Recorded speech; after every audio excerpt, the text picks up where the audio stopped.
What is up, everybody? This is Tikwe, also known as Richard, and we're coming back to you with another game of the Holy Roman Empire, all the way in the west, playing against Zio Seapak.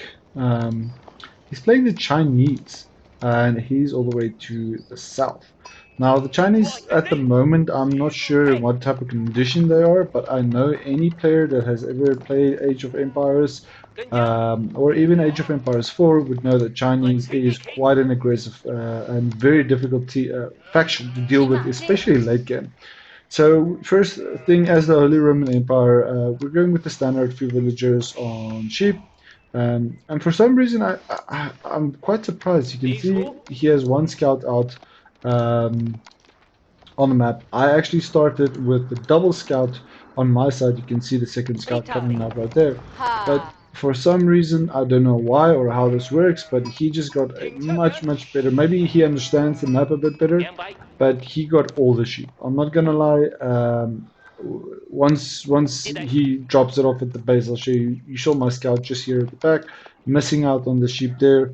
He turns off right here and heads basically from a maybe like if you made their map like 50% smaller and just did a little loop around there, I guess. I think he picks up this sheep right here. I have a second scout all the way back here, so doing a exploration on the side of the map, and he's basically doing the inside of the map and just picking up sheep all the way as he goes. I even missed this one. I thought I saw it when I scouted with my scout here in the back corner. Um, when we went all the way back here. You can see I did explore it, but I kind of missed the market, and I missed the sheep that's right on top of there as well, right there. So you can see, he's picking up all the sheep here. He's sitting on, and let's just have a look here.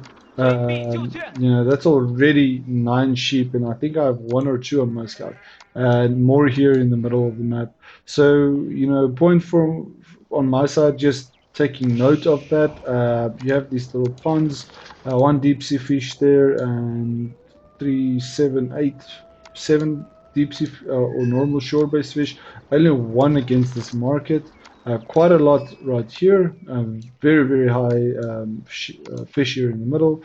A very average pond here at the back, and then another little pond here. I like putting down a mill right on the corner of this, and then just using villagers on the mill, so you don't have such a high wood investment. There is obviously enough forestry to not worry about that, but I struggle in my personal game style when I play into um, a boat or a dock boom. So on my side, you can see immediately a really nice time there. 3 minutes on the Archon Chapel. Really good microing right there. I had my Predator right here in the middle, so you can kind of inspire on both sides. So they just get into range as they drop off the gold, and then he inspires them. They continue harvesting, and then he gets a few of these food villages as well. So right now we actually on a standstill on the food production. I stopped producing, which is bad. There we go. Usually what happens in that type of scenario, specifically for me, is when I'm focusing too much on my scouts. This is my keybinds usually. You can see it on the side. One is on my scout, two is a town center, and three is usually my other scout. And we're just using 3 villagers to go up with Arkin Chapel. On his side, he has 4 villagers on the gold, supervising the mill, so getting some nice food production right here. Still hasn't gone for that second age, but it's very important as the Holy Roman Empire to fight for the ages. And you can hear he actually does reach the required resources now to go into the second age. And I'll see what landmark he goes for. He doesn't even immediately start building it. I think it's because of the supervision on these imperial officials. But you can see here, came back with 11, 12 sheep, and compared to my side, we barely have sheep available. So I knew I had to go for more of a defensive, safe build. So first is I have this berries right here. I need to secure this for deer hunt in some form. I have this very nice berry spawn at the back corner, which is kind of safe, and another deer spawn right here. Two relics kind of safe on my side, two very far relics on the opposite side of the north side of the map here, and then a fifth relic, one on his side there. So he's going up with the Barbican of the Sun, nice and forward, protects his food, nice defensive landmark that he has right there. Yeah. And we have this religious landmark, the Arkan Chapel. Immediately the prelate goes in there, and I'm telling you guys, this is quite an intense game. There's a lot of nice little things that counts for both factions that I can actually show you guys that counts in both favors. I think he just gave up because of the technicality and the difficulty of late game playstyle. Um, um, um, or yeah, it's just a different playstyle. I guess that's kind of all I want to say. I don't want to give away too much, but in my opinion, I should have lost this game, but I didn't, and I'll show you guys why. I'll show you guys why the Holy Roman Empire is actually so important and so good to play right now. Now, a really nice thing about this Arcane Chapel is you can see the inspiration we got here is quite big. I actually moved these sheeps. They were standing right here. I moved them down a little bit so that they can be inside that ring. And one thing you can see now from his side, he has the dock out, so that's going to be a heavy wood investment. Not too many villagers on wood, but because they are supervised, they are dropping off quite significant. And he has the second imperial official here. And I think that's all the imperial officials at the moment on his side. He actually only has two of the four imperial officials. From what I understand, people actually say that the you can see Bargain of the Sun shooting at my scout here. Um, it's quite difficult to micromanage the imperial officials, so I don't know. I've been hesitant to pick up the Chinese. I don't like that type of playstyle yet. I think yet is the keyword right there. But you can see now we're transitioning quite heavily into the wood line here, transitioning more onto food, sitting with 12 villagers on food. I didn't want to go for a fast castle age as the Holy Roman Empire, specifically against the Chinese, and I'll show you guys why. They are going for that dynasty, so they're going for the Imperial Academy, plus the Barbican of the Sun, and that gives them, as far as I understand, the Song Dynasty, which means villagers trains faster and a little bit cheaper, but we'll get back to that very shortly. Now on my side, I have quite nice spawns on these forest trees.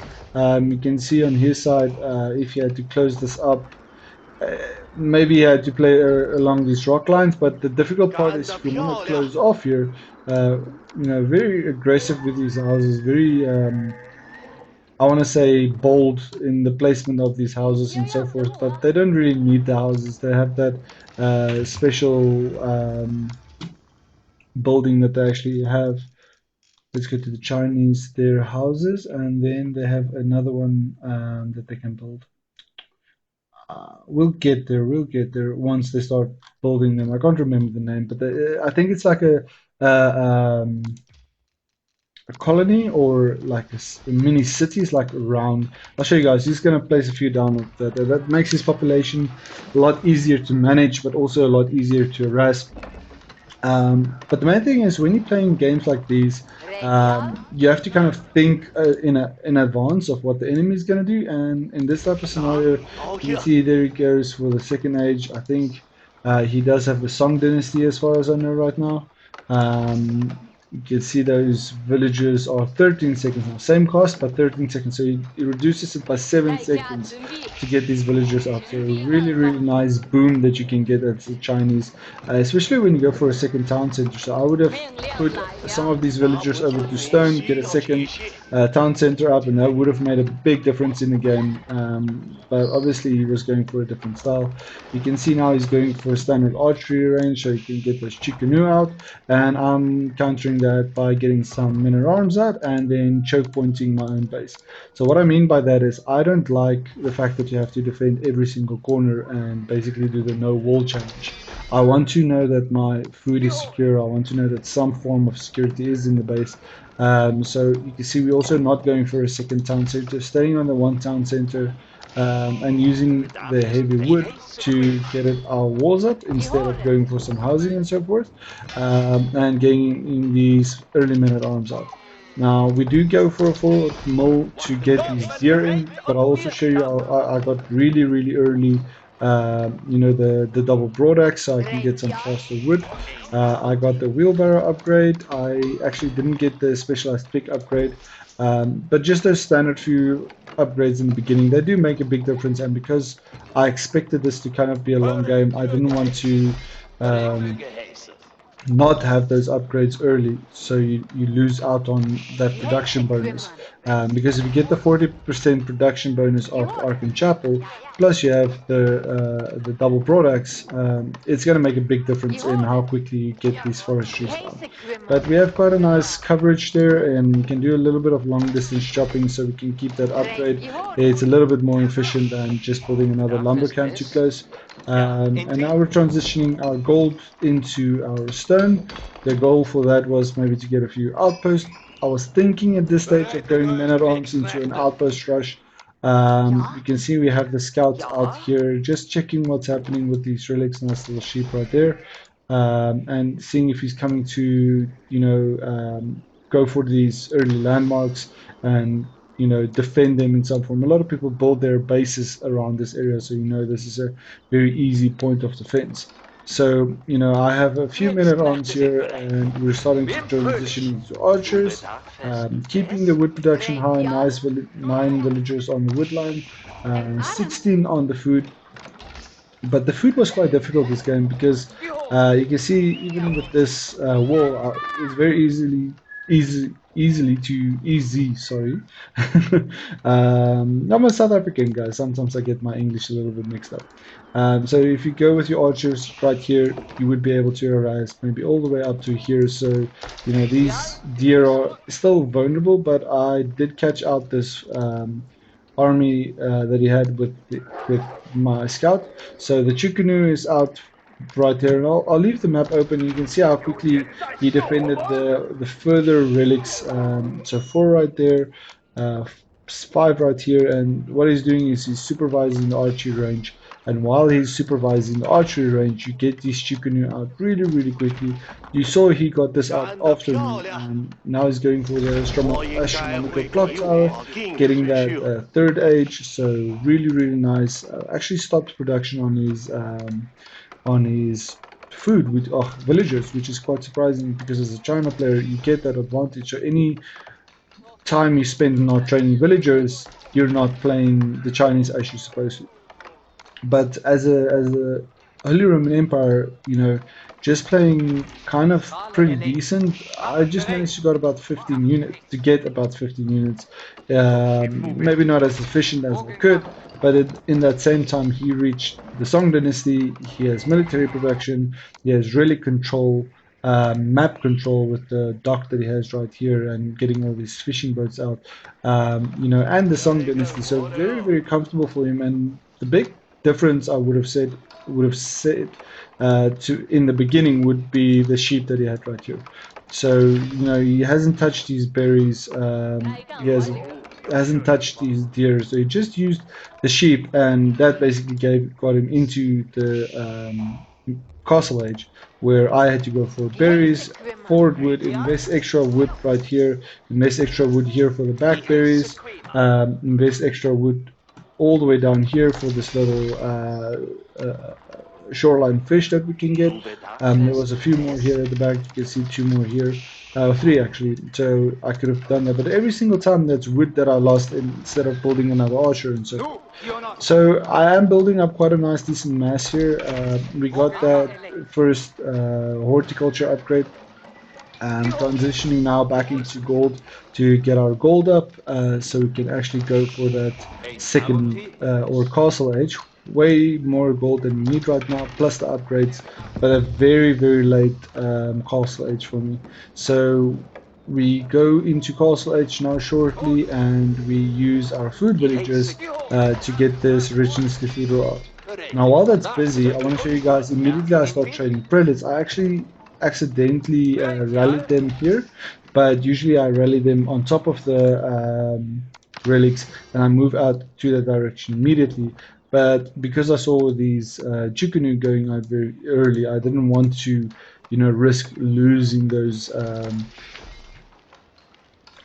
prelates to just accidental Chukunu fire, because these five Chukunu would just you know, one shot those the prelate, and they do have 3 bolts that they fire each at 4 damage each, so that is 12 damage per Chikunu instead of just 4. So just take that into note. They are very strong.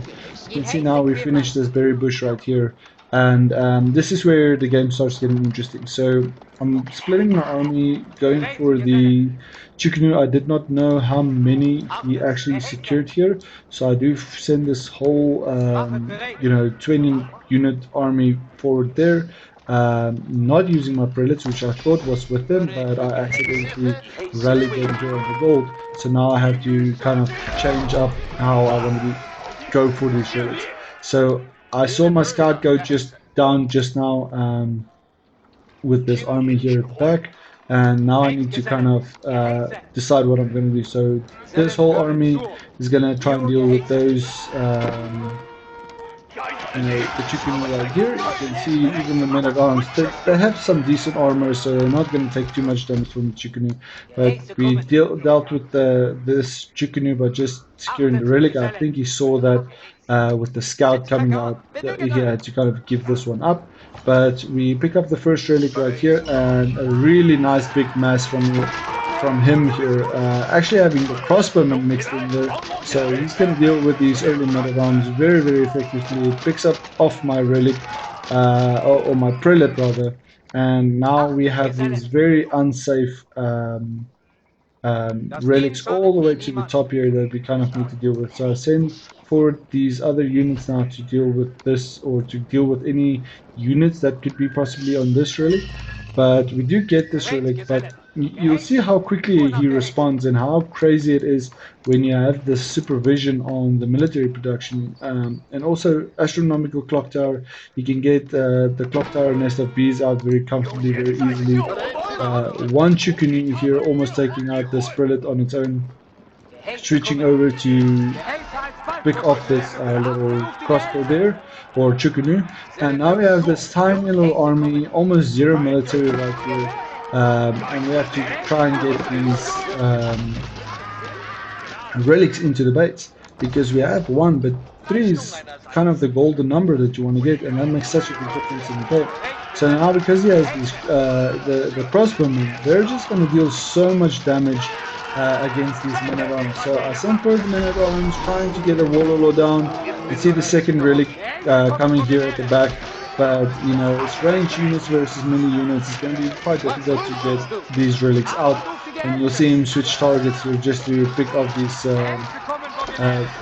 prelates and get those relics down. So now I have a few crossbowmen trying to deal with this mass on his side, but very difficult.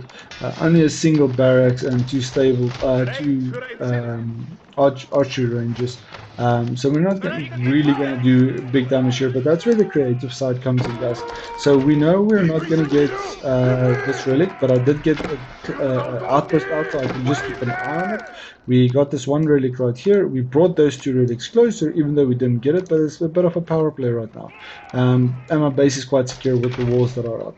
So, you know, you can see, you know, on his side he actually stopped military production, but struggling a little bit with the micromanaging, I guess, on his side.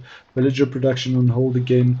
Going for a bit of stone right now, but, you know, he has a nice little army here protecting 2 relics, and that makes it a little easier for him. So I have a small force here.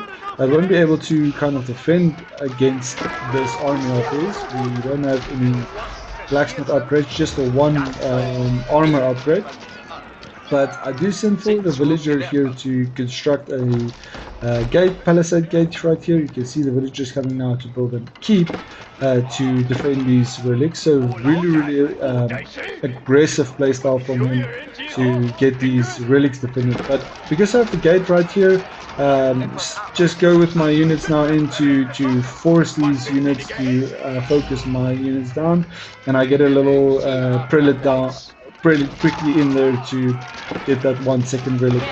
Now he has the keep, and I won't be able to do that. If I was any later on that attack, you know, I wouldn't have gotten through the keep. So now I am playing for time. If you can look at my map, you know, I have a scout all the way down here. He has this relic secured, which I can see with the outpost.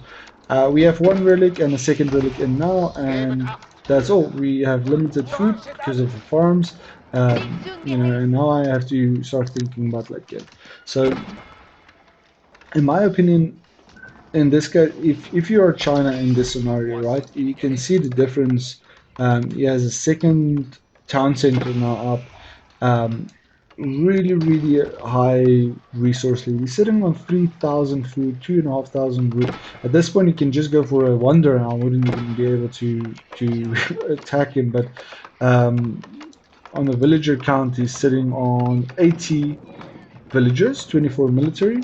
And as a comparison, I'm sitting on 47. So he has basically double the villager count. I needed to learn in these type of games to go for a second town center much sooner as the early Roman Empire. It is something I need to learn to do better.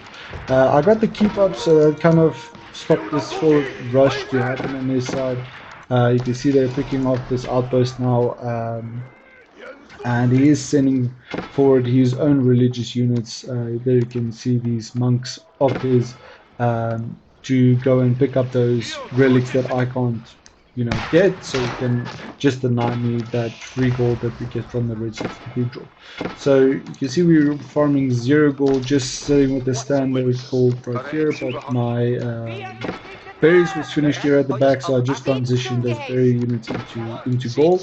So that's a little bit of extra gold, but you can see I'm getting, with 8 villagers, I'm getting to that 900 gold per minute mark. With 3 relics, you already have 600. So you're saving essentially 20 to 30 villagers. And you can see the military production now coming out from his side. That's why I say I should have lost this game. Because he has such a high villager count lead on me.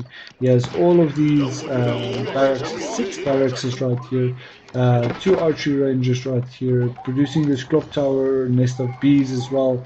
Very strong wood supply happening here, supervised at the same time.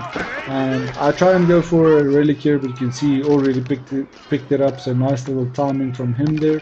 I kind of bait out the units by running around the bush to give my crossbowmen some time to pick through these palace guards.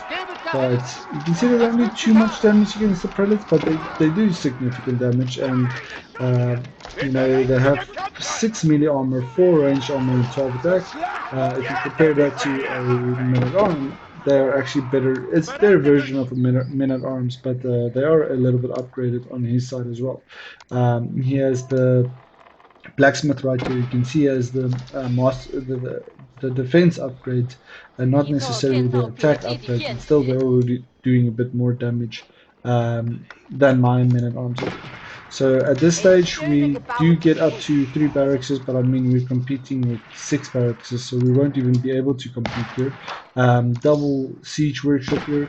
If you are again, the Chinese in this case, I would rather mass queue these clock tower nest of bees and just rally them forward here, because you already know you have an advantage because you already successfully secured those relics. So you don't really need to do much more than that. This, in my opinion, is a waste of wood, because if you look at the construction cost of that, that's 300 wood, that's 2 extra nest of bees you could have trained. I know it's nice to have them in the forward position, but with the clock tower here, you would have been able to train, clock tower nest of bees instead of standard nest of bees, and that would mean a little bit. So now you can see he goes for a little forward push here. I'm just going to go into the selected mode, so you can see what we have 14 minute arms. They have those upgraded maces, and we did get some blacksmith upgrades here. So trying to get the military academy upgrade so we can train units a little bit faster. And the Resistance Cathedral is a saving grace in this type of scenario, because I did not have the economy to defend against this type of push that's happening, but those units were supposed to be in my base by now. If that happened, if you could look at this mass that he had, I mean, that's 32 palace guards, essentially men at arms, with veteran Chukunu and some crossbowmen mixed in there, and some nested bees. So he would have outscaled this army very effectively, and I did not even have the upgrades. So you know, food is secure, map is secured, very very strong farming happening here. I don't know why he didn't build right next to the mill. That's very interesting that he left this little space there, but that's okay. Um, I just placed down farms in this little ring of my palace of my Arkan Chapel, so I can actually get that faster food production. And now you can see I am very comfortably just getting up some houses, getting extra gold up, but just keeping that villager production up. We're sitting now on 58. If you compare it to him, he's sitting on 88. So still 30 villager lead, and I did not even raid that just because I did not go for a second town center. It makes my job a lot harder if I don't go for that, you know, second town center. And he has a Song Dynasty with a double TC, so very very effective for him. And he's now going for the Spirit Way. Old buildings can create previously achieved dynasty units. Building near this landmark produce dynasty units at 30% cost. So Chukunu and those type of things are a lot cheaper. If you put that on top of the astronomical clock tower, your bombards even become not your bombards, your clock towers, nest of bees become cheaper. But there's an upgrade you can do for the special bombards, clock tower bombards, so they will actually be a little bit cheaper as far as I remember as well. So now our mass is starting to get quite big, 35 men at arms, and this was all done with 3 barracks, few crossbowmen, 8 crossbowmen mixed in there, getting some mangonels out. But I still don't have really the resources to challenge what he has.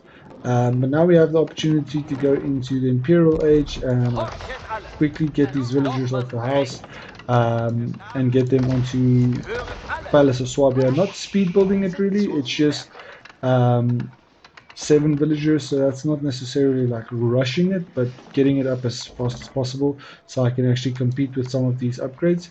You can see now 5-5-12 with our men at arms sitting on 5-6-15. So the difference now comes in the research. So he does get the defense upgrades, but the attack upgrade makes a big difference because that's what we got at our barracks. We got those first 2 upgrades, and now we're trying to get that elite upgrade for our men at arms.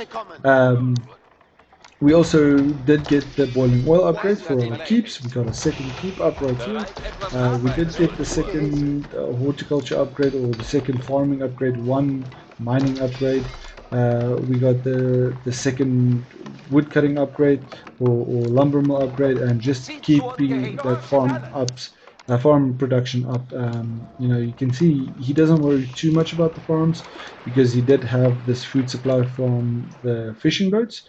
I cleaned out this whole inside fishing pond, and you can see the map control difference. You know, he has all the gold, he has the relic control, and it's just 2 relics that you need to defend. So this needed to be captured much earlier because of the lead that he had, so that he can actually you know, apply that extra pressure. Now you can see a university already going up at 27 minutes.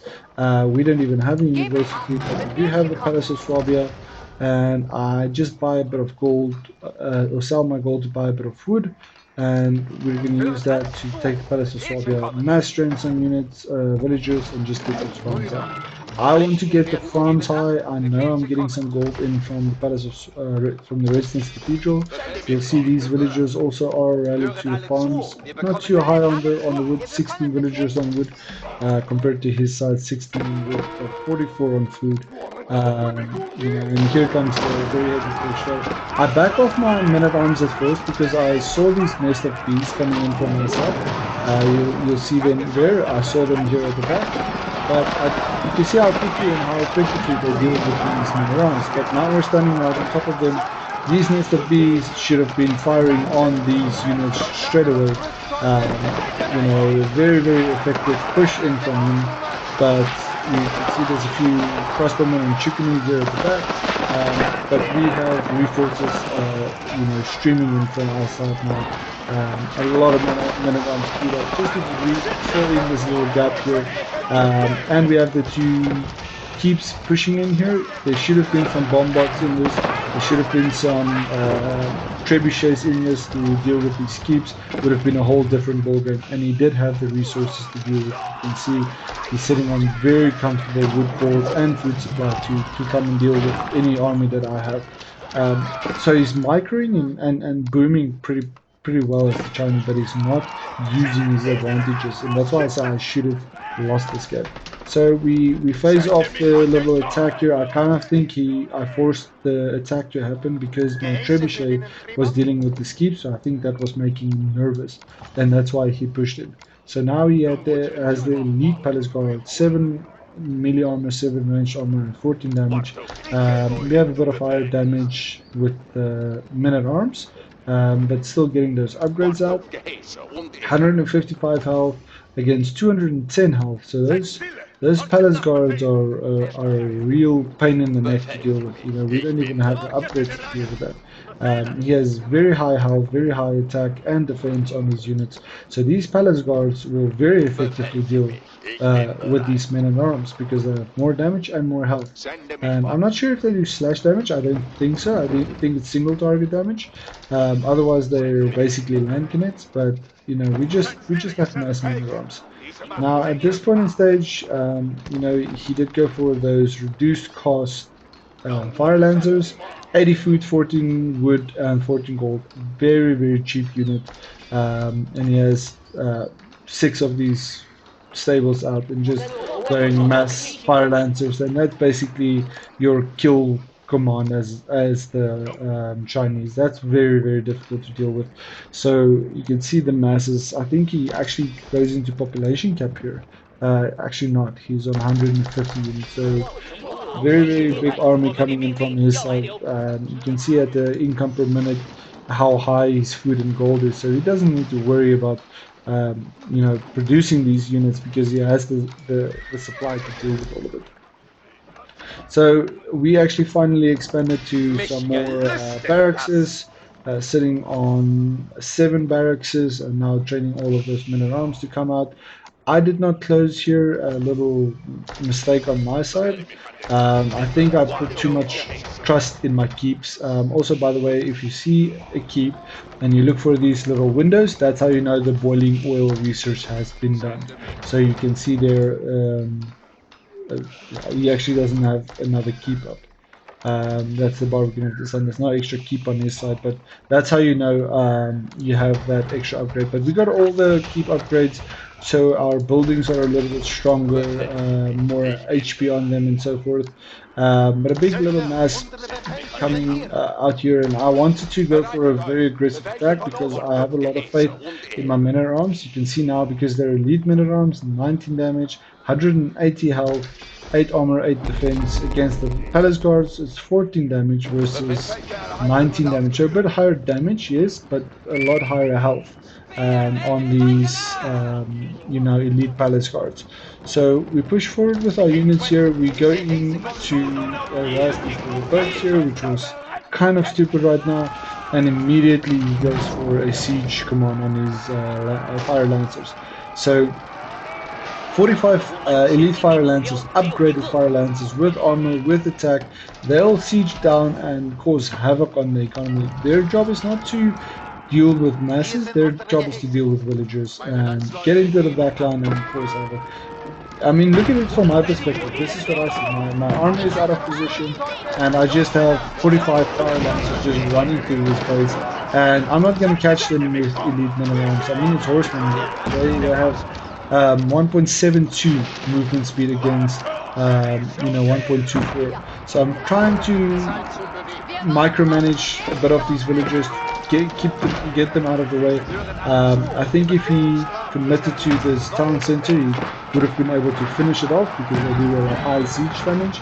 And you can see how quickly those explosions you know, get through these villages. I'm not even moving them. I'm just kind of forcing the villagers to attack with the men at arms to force the men at arms to actually close the gap, losing basically the whole wood line to these fire lancers. And at this point in time, you know, my army is still standing still. I'm still micromanaging my units here inside the base, and you'll see now at some point I'm trying to use the men at arms You know, if you click them like that, you actually can select men at arms. I accidentally select all the villagers. I moved them into the wrong direction. You can see here I'm basically fighting with villagers and a few men at arms. But at this point in stage, I'm like, okay, cool. If he has this high unit inside my base, it's going to take him some time to reproduce that.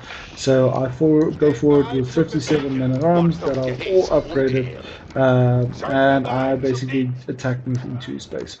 So we know he has more training up. He didn't even capture the sacred sites, but finally getting rid of those last few fire lancers. But this is where the Palace of Swabia really comes into play. You know, they trains villagers at 5 seconds and 12 food. Extremely cheap to get those villagers out. You know, he had this huge army here at the back with the palace guards and so forth. I don't even know where those palace guards went. Because he didn't attack with it. I'm not sure if he deleted them or what he did, but you can see the fire lancers now here. No palace guards. I'm not sure where those palace guards went because my men at arms just basically marched into the base, and you guys saw there was like this huge, you know, palace guard army right here on the doorstep. So we send more units forward in this way because we know the military production is happening in this general area, and you can see how quickly now with those blacksmith upgrades, how quickly we are getting these men at arms out. Still having a lot of them here at the back just idling, using the Palace of Swabia to get our idle villagers back up and all of these farms back online again. And at the same time, these men at arms, you know, they have such such high defense.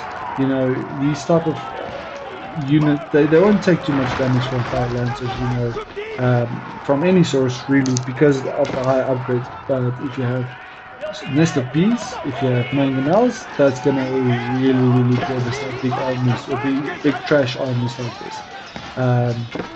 So we send these men at arms in, and it's elite fire lancers. They're not considered heavy units, so the men at arms don't do extra damage. So they just do 19 damage to them.